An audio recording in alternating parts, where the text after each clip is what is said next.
તો ગૃહમંત્રી હર્ષ સંઘવી સુરતમાં શિક્ષણ સમિતિ શાળા નંબર 3 નું ઉદ્ઘાટન કર્યું। હર્ષ સંઘવીએ વિદ્યાર્થીઓ સાથે વાતચીત કરી હતી। ડેપ્યુટી સીએમે ઉદ્ઘાટન કર્યું હતું। ગૃહમંત્રી હર્ષ સંઘવી શાળામાં વિદ્યાર્થીઓની મુલાકાતે પહોંચ્યા હતા। સુરતમાં શિક્ષણ સમિતિ શાળા નંબર 3 નું ઉદ્ઘાટન કરવામાં આવ્યું હતું। ત્યારે વિદ્યાર્થીઓ સાથે હળવા મૂડમાં જોવા મળ્યા હતા। ડેપ્યુટી સીએમ હર્ષ સંઘવી ગૃહમંત્રી હર્ષ સંઘવી શાળામાં પહોંચ્યા હતા અને સુરતમાં શિક્ષણ સમિતિ શાળા નંબર 3 નું તેઓએ ઉદ્ઘાટન કર્યું હતું।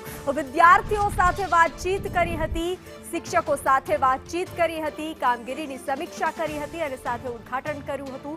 લોકો સાથે વાતચીત કરી હતી, હળવા મૂડમાં જોવા મળ્યા હતા, નિરીક્ષણ કર્યું હતું। તો આ સીધા જ દ્રશ્યો સુરતથી અમે આપને બતાવી રહ્યા છીએ, જ્યાં સુરતની શાળામાં હર્ષ સંઘવી કામગીરીનું નિરીક્ષણ કરતા જોવા મળી રહ્યા છે, વાતચીત કરતા વિદ્યાર્થીઓ અને શિક્ષકો સાથે વાતચીત કરતા જોવા મળી રહ્યા છે। તો ડેપ્યુટી સીએમ સુરત ખાતે વિદ્યાર્થીઓ સાથે હળવા મૂડમાં જોવા મળ્યા હતા હર્ષ સંઘવી, ગૃહમંત્રી હર્ષ સંઘવી।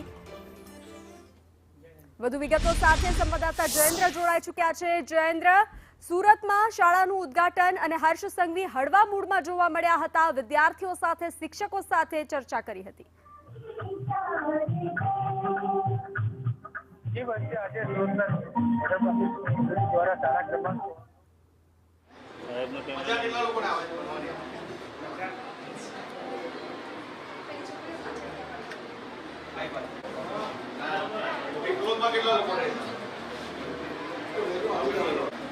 આ શહેરમાં જે બંગલાઓમાં રહે છે ને જે છોકરાઓ, એ લોકો જે ક્લાસરૂમમાં ભણે છે એનાથી વિશેષ ક્લાસરૂમ એ આપણી પાસે છે કે નહીં? ડિજિટલ બોર્ડ આવી ગયું, તમારું ક્લાસરૂમ સારા થઈ ગયા, ટોયલેટ્સ એકદમ ક્લીન થઈ ગયા, ગ્રાઉન્ડ મળી ગયું।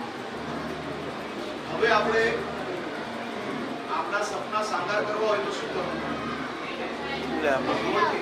ક્લીન ક્લાસરૂમ બધાને ગમે છે કે નથી? कचरा वाला गमे, गंदगी वाला गमे के स्वच्छ क्लासरूम गमे? तो તમારી પછી જે ક્લાસરૂમમાં નવા સ્ટુડન્ટ આવશે આવતા વર્ષે, એ લોકોને બી ક્લીન જ ગમશે કે ગંદુ ગમશે? તો તમે બધા જ લોકો આ ક્લાસરૂમને ક્લીન રાખશો? બિલકુલ પાક્કું?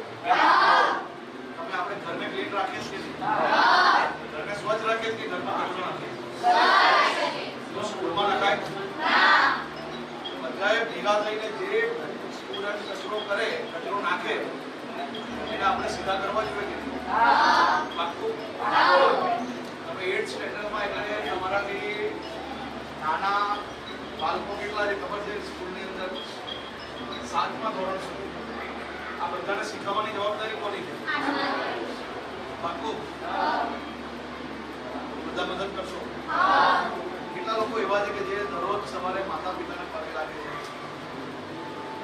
પાક્કું? જે બિલ આપતું હોય લાગશે જ? ઓળખી? હા પાક્કું ને? કેટલા લોકો એવા છે કે જે દરરોજ દાંતણ કરે છે?